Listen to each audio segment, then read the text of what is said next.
Big breaking में आपका स्वागत है। मैं हूं आपके साथ मनोराज सक्सेना। अगले आधे घंटे तमाम वो खबरें आपको दिखाएंगे जो रखती हैं आपसे सरोकार। शुरुआत करते हैं जयपुर से आ रही बड़ी खबर के साथ। दरअसल चुनाव घोषणा पत्र की क्रियान्वयन के लिए कमेटी बनी है। बीजेपी के संकल्प पत्र के लिए कमेटी का गठन हुआ है। उप मुख्यमंत्री प्रेमचंद बैरवा को कमेटी का संयोजक बनाया गया है। क्रियान्वयन के लिए कमेटी चुनाव घोषणा पत्र के क्रियान्वयन के लिए ये कमेटी बनी है। उप मुख्यमंत्री प्रेमचंद बैरवा को कमेटी संयोजक बनाया गया है। मंत्री राज्यवर्धन सिंह राठौर, मंत्री सुरेश सिंह रावत, मंत्री बाबूलाल खराड़ी कमेटी में शामिल हैं। कमेटी का प्रशासनिक विभाग आयोजन हो गया और साथ ही प्रमुख सचिव आयोजना कमेटी के सदस्य सचिव होंगे। बाबूलाल हमारे संवाददाता इस खबर पर ज्यादा जानकारी के साथ जुड़ गए हैं। बाबूलाल, पूरी तरह से यहां पर बीजेपी मिशन 25 को लेकर तैयार और लिहाजा चुनाव घोषणा पत्र के लिए क्रियान्वयन के लिए कमेटी भी बन गई है। कौन कौन इसमें शामिल, विस्तार से जानकारी दीजिए और इस खबर के मायने भी बताइए। जी देखिए, लोकसभा का चुनाव आ रहा है और अब यानी कि हाल ही में जितने भी पार्टी की बैठकें हुई हैं उसमें ये तय किया गया है कि लोकसभा चुनाव से पहले जो जन संकल्प पत्र था, जो मैनिफेस्टो था विधानसभा चुनाव में बीजेपी का, उसको कम से कम 30 से 40% तक पूरा किया जाए। जो बड़े बड़े वादे थे उनको लागू किया जाए और जनता को दिखाया जाए कि देखिए हमने जिन वादों के आधार पर जनता से वोट मांगे थे वो वादे पूरा करने की दिशा में सरकार ने इतना काम कर दिया है। तब यानी जब जनता के बीच में जब लोकसभा चुनाव में बीजेपी वोट मांगने जाएगी तो केंद्र सरकार की उपलब्धियों के साथ में वो राज्य सरकार की उपलब्धियों को भी गिनाना चाहेगी। इसलिए अब जन घोषणा पत्र को पूरा करने की दिशा में क्रियान्वयन के लिए, एग्जीक्यूशन के लिए कमेटी बना दी गई है। प्रेमचंद बैरवा जो कि डिप्टी सीएम है उनको बड़ा जिम्मा दिया गया है। उनके साथ ही जो है दूसरे जो मंत्री हैं, राज्यवर्धन राठौड़ हैं, सुरेश सिंह रावत हैं, बाबूलाल खराड़ी हैं, उनको भी उनके साथ में अटैच किया गया है। तो कमेटी के जो ये सदस्य हैं वो डे टू डे की वर्किंग में जिस तरह के वादे थे उन पर काम किस तरह से हो रहा है, जिन जिन डिपार्टमेंट से जुड़े हुए जो प्रॉमिस है उनको पूरा करने की दिशा में कौन कौन सा डिपार्टमेंट क्या क्या काम शुरू कर चुका है, किस किस तरह से उनको रोजाना जो है दिशा निर्देश दिए जाने, उनके अफसरों के साथ बैठक करनी है, उनके मंत्रियों के साथ में बैठकें करनी है और उन कामों को आगे बढ़ाना है। तो लोकसभा चुनाव में जब राज्य और केंद्र सरकार की उपलब्धियों के आधार पर बीजेपी वोट बाबूलाल, यानी कुल मिलाकर अगर एक लाइन में कहें तो डबल इंजन की सरकार किस तरह से राजस्थान के लिए काम कर रही है, ये मैसेज देने की कोशिश कमेटी के जरिए होगी। जी बिल्कुल होगी। यही तो डबल इंजन की सरकार है। जब बीजेपी का कोई भी बड़ा नेता भाषण देता है तो वो ये कहता है कि राजस्थान की जनता से जुड़ा हुआ कोई भी काम रुकेगा नहीं, क्योंकि ये डबल इंजन की सरकार है। तो डबल इंजन की सरकार में मोदी सरकार की उपलब्धियां आप गिनाएंगे, मोदी की गारंटियों का जिक्र करेंगे तो भजनलाल सरकार ने जो काम किया वो भी आपको बताना पड़ेगा। और जो वादे आप करके चुनाव में वोट लेकर के आए हैं उनको आप पूरा करने की दिशा में क्या क्या काम कर रहे हैं, कितना काम हो गया है, ये भी आपको बताना पड़ेगा। इसलिए बीजेपी ने अब इसके क्रियान्वयन के लिए जो कमेटी बनाई है उसका अब काम जो है यही होगा कि वो डे टू डे की मॉनिटरिंग करेगी, समीक्षा करेगी। चुनावी मैदान में उतरने की तैयारी बीजेपी ने कर ली है, लिहाजा कमेटी गठित की। घोषणा पत्र में जो हमने वादे किए वो देखिए इतने इतने पूरे हुए हैं, मॉनिटरिंग भी होगी। शुक्रिया वरिष्ठ संवाददाता बाबूलाल का वरिष्ठता के साथ पूरे विस्तार से हमें जानकारी बाबूलाल ने दी है और इस खबर के मायने भी हमें बताए हैं। बढ़ते आगे दौसा से खबर है जहां पर रास्ते को लेकर विवाद हो गया। ग्रामीणों ने जमकर हंगामा किया है। रानीवास गांव का ये पूरा मामला है जहां पर रास्ता बंद होने से लोग परेशान हैं, हंगामा कर रहे हैं। मिट्टी की ट्रॉली खाली करके रास्ता बंद कर दिया गया है। तस्वीर आपके सामने जहां पर अब तहसीलदार पहुंचे हैं, उनका भी विरोध यहां पर किया गया। ग्रामीणों ने तहसीलदार की गाड़ी का विरोध किया। रानीवास गांव के रास्ता विवाद को लेकर दो पक्षों में दरअसल तनाव बना हुआ है और ये देखिए किस तरह से मिट्टी डालकर अब इस पूरे रास्ते को ब्लॉक कर दिया गया है। वहां पर तहसीलदार पहुंचे इस विवाद को सुलझाने के लिए, लेकिन तहसीलदार का भी विरोध ग्रामीणों ने किया। और रानीवास दरअसल ये गांव है जहां पर रास्ता विवाद को लेकर दो पक्षों में तनाव बना हुआ है और अब इस रास्ते को मिट्टी डालकर ब्लॉक कर दिया गया है।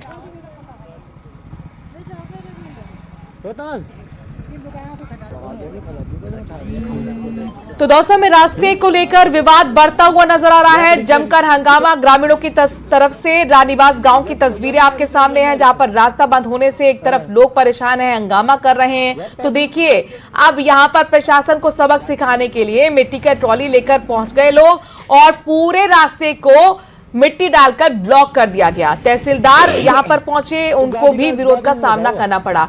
हमारे संवाददाता इस पर जुड़ गए हैं आशीष, और सीधे आशीष का रुख करते हैं। आशीष, अभी फिलहाल क्या स्थिति बनी हुई है और ये पूरा विवाद क्या है, जरा ये भी समझाएं। बिल्कुल, ये नांगल राजाउतान तहसील क्षेत्र का एक गांव है रानीवास। यहाँ पर कुछ घर हैं, उनके जाने के लिए रास्ता नहीं है। लंबे समय से वो रास्ते की मांग कर रहे हैं। प्रशासन के अधिकारियों को कई बार अवगत करा दिया, लेकिन उन्हें रास्ता मिल नहीं पा रहा था। ऐसे में उस पक्ष के लोग आज नाराज हुए और उन्होंने जो गांव का मुख्य सड़क है उसको जाम लगा दिया और मिट्टी के जो टोलियां हैं उनको सड़क पर खाली करके जाम लगा दिया है। करीब 1 घंटे से लगातार रास्ता अवरुद्ध है। जो एक पक्ष के जो बुजुर्ग सदस्य हैं वो भी चारपाई बिछाकर सड़क पर बैठे हुए हैं और पूरी तरह जाम लगा रखा है। वहीं प्रशासन के अधिकारी मौके पर पहुंचे हैं, तहसीलदार मौके पर पहुंचे हैं, लेकिन उन्हें जबरदस्त विरोध का सामना करना पड़ा है। उनका ग्रामीणों ने घेराव किया है और उन आपस में जमकर कहासुनी हो रही है। फिलहाल मौके पर प्रशासन के अधिकारी समझाइश करने की कोशिश कर रहे हैं और दोनों पक्षों में तनाव की स्थिति बनी हुई है। आशीष, ये स्थिति कब से बनी हुई है तनाव की, और आखिरकार पहले इस विवाद को क्यों नहीं सुलझाया गया? वहां पर लोग जो पहुंचे हुए हैं वो जो मांग कर रहे हैं, क्या लग रहा है कब तक ये विवाद सुलझ पाएगा? बिल्कुल, जिन लोगों की समस्या है उनका कहना है कि करीब 5-6 साल से लगातार जो रास्ता है उसको अवरुद्ध कर रखा है। गांव के ही एक अन्य पक्ष की ओर से रास्ते को बंद कर रखा है और प्रशासन के अधिकारी भी उनकी मांग को पूरा कर रहे हैं, उनकी समस्या का समाधान नहीं कर रहे हैं। ठीक है, सही तौर पर आशीष, आधा दिन बीत चुका है, ऐसे में आने जाने वाले लोगों को भी दिक्कतें हो रही होंगी। उम्मीद है कि प्रशासन जल्दी इस पूरे तनाव की जो जड़ है उसको समझे और इसको सुलझाए। शुक्रिया तमाम जानकारी हम तक पहुंचाने के लिए। जयपुर ग्रामीण के पावटा में एसडीएम पर अभद्रता करने और अतिक्रमण हटाने के नाम पर लीपापोती करने का आरोप लगा है, जिसके बाद अब गुस्साए फरियादियों ने एसडीएम के खिलाफ मोर्चा खोल दिया। कार्रवाई की मांग को लेकर जिला कलेक्टर पहुंचे। 7 दिन के अंदर कार्रवाई न होने पर कलेक्टर परिसर में धरने की चेतावनी भी दी है। आरोप है कि जब गांव वालों ने लाड़ाकावा से चारागाह की जमीन से अतिक्रमण हटाने की फरियाद लेकर पहुंचे थे तो एसडीएम ने उनके साथ बदसलूकी की, अतिक्रमण भी नहीं हटाया, ना ही बिना कन्वर्जन के चल रहे धर्मकांटे को सीज किया। हम लंबे समय से चरागाह भूमि को लेकर लड़ाई लड़ रहे हैं। अब ग्रामीण वासी एसडीएम पावटा पहुंचे कल, तो उन्होंने हमारे साथ अभद्र भाषा की और उन्होंने गाली गलौज भी निकाला और उन्होंने कहा कि तुम सामाजिक कार्यकर्ताओं को ऐसे अमर्यादित भाषा में उसने उपयोग किया एसडीएम पावटा ने। और हम ग्रामीण वासी वहाँ मौके पे थे, उनको सबको धक्का देके और हम सबको बाहर निकाल दिया। आज हम एसडीएम पावटा के खिलाफ कार्रवाई करने की मांग को लेकर के और जिला कलेक्टर कोटपुतली को जो है ज्ञापन देने के लिए आए हुए हैं और हम सब लोग आज ज्ञापन देंगे। जिला कलेक्टर अगर हमारी सुनवाई नहीं करेगी तो हम यहाँ कलेक्ट्रेट में ही धरने पर भी बैठेंगे। जैसलमेर के राजकीय उच्च माध्यमिक विद्यालय सब में अलवर में ट्रांसफर कर पोस्टिंग किए गए फिजिक्स के टीचर सतीश चौधरी का विरोध होने लगा है। टीचर्स के साथ अभिभावकों का कहना है कि जिस टीचर पर छात्रा से छेड़छाड़ का आरोप हो उसे निलंबन के बाद स्कूल में कैसे पोस्टिंग दी जा सकती है। इस बाबत शिक्षक संघ ने आपत्ति भी दर्ज कराई। आपको बता दें कि किशनगढ़ बास के सरकारी स्कूल में पढ़ाने वाले फिजिक्स के टीचर पर छात्रा से छेड़छाड़ के बाद उसे निलंबित कर दिया गया था, लेकिन प्रशासन ने अब उसका ट्रांसफर मुख्यालय अलवर से 800 किलोमीटर दूर भारत पाकिस्तान सीमा के पास जैसलमेर के सम स्कूल में कर दिया है।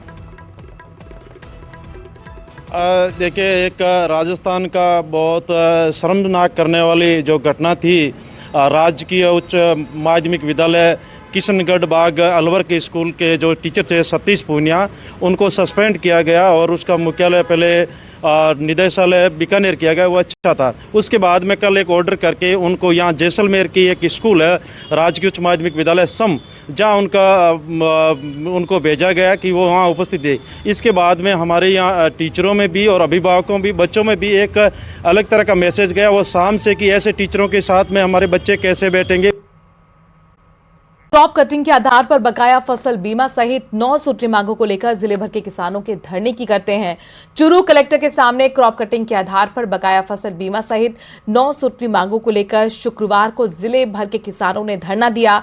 अखिल भारतीय किसान सभा के बैनर तले लामबंद हुए किसानों ने अपनी मांगों के समर्थन में धरना स्थल पर जमकर नारेबाजी की। धरने के दौरान आरएसी सहित भारी पुलिस जाब्ता यहां पर तैनात किया गया है। किसान सभा के निर्मल प्रजापत का कहना है कि 2021 और 2022 का फसल बीमा क्लेम जिला कलेक्टर की रिपोर्ट क्रॉप कटिंग रिपोर्ट के आधार पर जारी करने की मुख्य मांग को लेकर धरना दिया जा रहा है।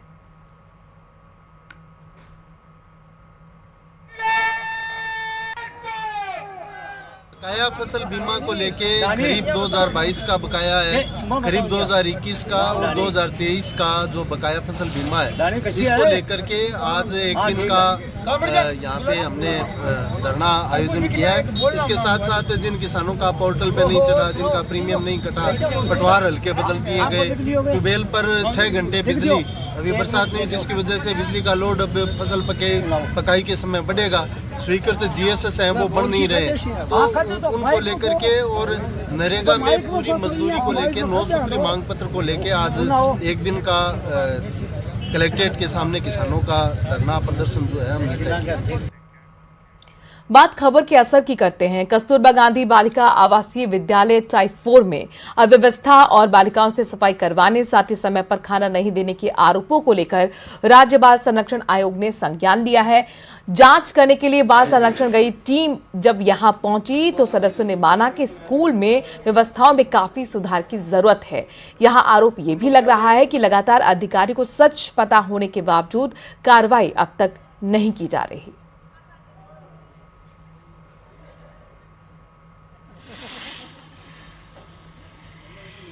बाल संरक्षण आयोग ने इसका संज्ञान लिया और मुझे प्रतिनिधि के रूप में राजस्थान सरकार के द्वारा भेजा गया है।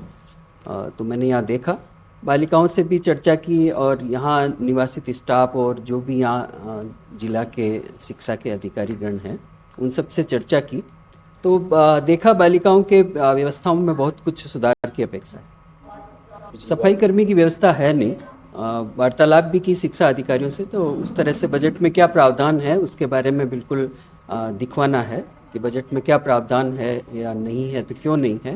बाकी ये बात शिकायत सही है कि सफाई कर्मी की व्यवस्था नहीं है।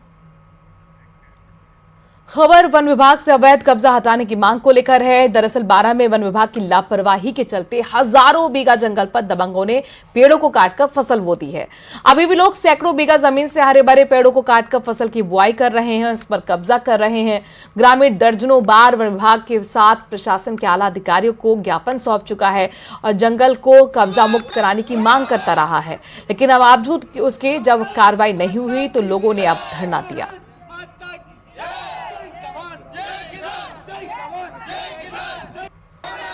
विभाग में अतिक्रमण कर रखा है, जो 10-12 आदमी है उन्होंने सबने काफी टाइम से अतिक्रमण कर रखा है। 7-8 साल हो गए, 2-3 ने तो इस साल अधिक कर दी। पूरी जंगल को रोक दिया, पूरे को हजारों बीघा को, और मकान बना दिया। एक आदमी जिसके पास 100 बीघा जमीन है, अकेला 100 बीघा भी जंगल हरे भरे पौधों काट के, जिससे वन्य जीवों को भी खतरा हो रहा है। गाँव के तो जानवर आते हैं जंगल के। बात क्रॉप कटिंग के आधार पर बकाया फसल बीमा सहित 9 सूत्री मांगों को लेकर जिले भर के किसानों के धरने की करते हैं। दरअसल चूरू के कलेक्टर के बाहर क्रॉप कटिंग के आधार पर बकाया फसल बीमा की मांग को लेकर देश भर के साथ जिले भर से भी किसान धरना दे रहे हैं। अखिल भारतीय किसान सभा के बैनर तले लामबंद हुए किसानों ने अपनी मांगों के समर्थन में जमकर नारेबाजी की है। इस बीच अपने दर्शकों को बता दें कि आरएसी सहित भारी पुलिस फोर्स भी तैनात किया गया है। किसान सभा के निर्मल प्रजापत का साफ तौर पर कहना है कि 2021 हो या फिर 2022, इसका फसल बीमा क्लेम जिला कलेक्टर की रिपोर्ट और क्रॉप कटिंग रिपोर्ट के आधार पर तमाम मांगों को लेकर धरना दिया जा रहा है।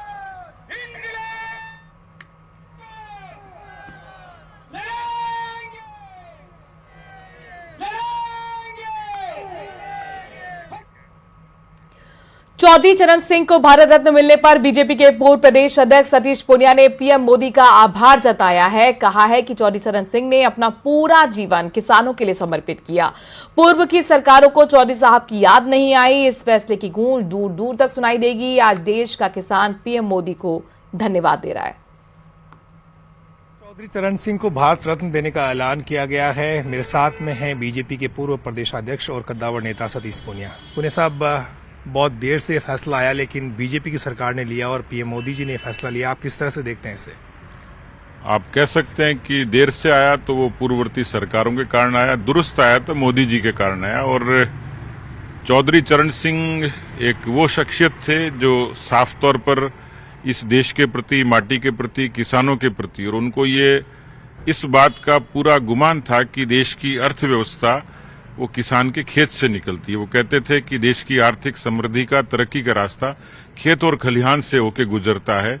कृषि अर्थव्यवस्था शास्त्र पर जितनी पारंगत वो थे, मुझे लगता है कि पुस्तक से लेके विचार तक उन्होंने धरातल पर दिए, और इसलिए चौधरी चरण सिंह जी को भारत रत्न मिलना मुझे लगता है कि सच्चे मायनों में देश के किसानों को, देश के प्रदेश के किसानों को एक साफ तौर पर इस तरीके का समर्पण है कि मोदी सरकार, प्रधानमंत्री मोदी, जो केवल प्रधानमंत्री किसान सम्मान निधि देना नहीं जानते, वो सच्चे किसान को सम्मान देना भी जानते हैं। ये थे बीजेपी के पूर्व प्रदेशाध्यक्ष सतीश पूनिया। कैमरा पर्सन दिलीप चेची के साथ बाबूलाल धायल, न्यूज 18 जयपुर। और देखिए, मौलाना तौकीर रजा का एक और विवादित बयान सामने आया है। तौकीर रजा ने सीएम धामी के लिए अपशब्दों का इस्तेमाल किया है।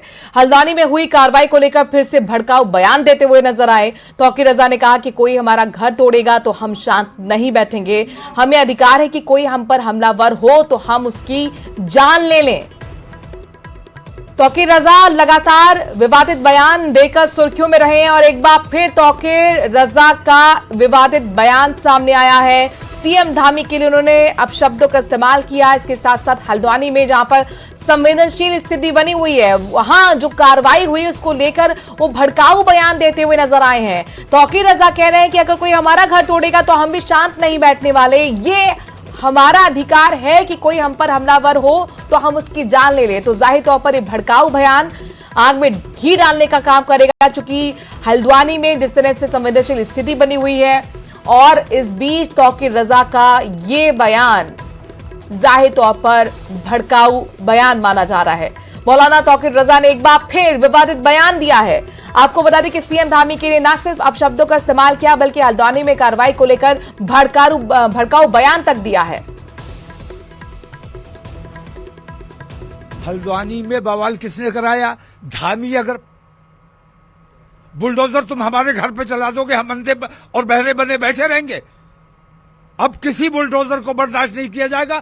सुप्रीम कोर्ट अगर संज्ञान नहीं ले रहा है तो हम अपनी हिफाजत खुद करेंगे। हमें कानूनी अधिकार है, अगर हमारे ऊपर कोई हमलावर होता है तो हम उसको जान से मार दें, यह हमें कानूनी अधिकार है।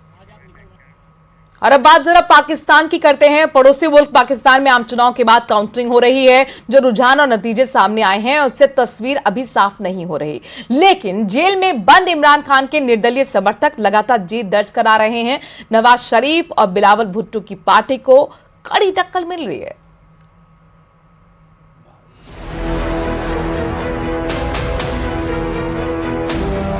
पाकिस्तान के पूर्व प्रधानमंत्री इमरान खान कई केसों में जेल की सजा काट रहे हैं, लेकिन आवाम के बीच उनकी लोकप्रियता अभी भी कम नहीं हुई है,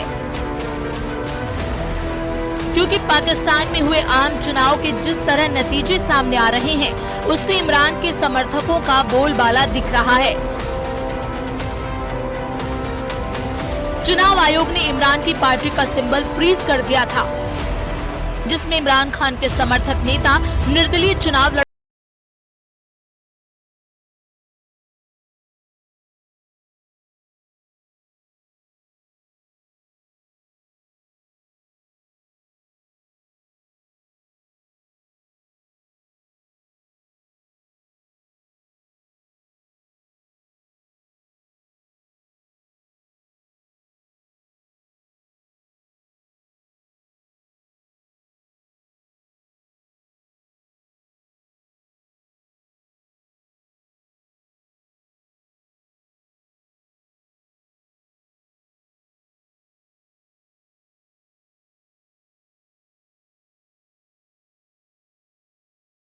जेल में बंद पाकिस्तान के पूर्व प्रधानमंत्री इमरान खान की पार्टी के नेताओं ने आम चुनाव में जीत का दावा किया है। चुनाव में धांधली का आरोप लगाया जा रहा है। कहा जा रहा है कि नतीजों में गड़बड़ी करने के लिए नतीजों में देरी की जा रही है। पाकिस्तान के आम चुनाव में लाहौर सीट से नवाज शरीफ जीत गए हैं। यहाँ उन्हें 55,000 वोटों से जीत मिली है। नवाज शरीफ लाहौर की NA 130 सीट से जीते हैं, लेकिन नवाज शरीफ मनसेरा की NA 15 सीट से हार गए हैं। यहाँ निर्दलीय उम्मीदवार ने उनको शिकस्त दी है। नवाज शरीफ की बेटी मरियम नवाज लाहौर NA 119 सीट से जीत गई है। TPP नेता बिलावल भुट्टो जरदारी को चुनाव में जीत मिली है।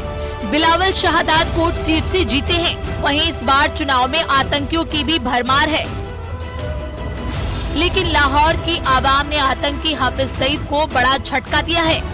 तलहा नवाज शरीफ के खिलाफ चुनाव लड़ रहा था, लेकिन वो हार गया। चुनाव नतीजों में देरी के बीच इमरान खान की पार्टी पीटीआई के समर्थक अलग अलग शहरों में प्रदर्शन कर रही है। कार्यकर्ताओं की मांग है कि चुनाव आयोग जल्द से जल्द नतीजे घोषित करे। पाकिस्तान की नेशनल असेंबली में कुल 336 सीटें हैं। 265 सीटों पर चुनाव हुए हैं, बाकी सीटें आरक्षित हैं। अब सवाल है कि अगर निर्दलीय पीटीआई समर्थक सरकार बनाते हैं तो इमरान खान का क्या होगा, क्योंकि अभी वो सलाखों के पीछे हैं। ये भी देखना अहम होगा कि क्या इमरान को कानून से राहत मिलेगी, और सबसे बड़ी बात सेना का साथ किसे मिलेगा, क्योंकि सेना की कृपा से ही यहाँ कमान मिलती रही है। Bureau report, news 18।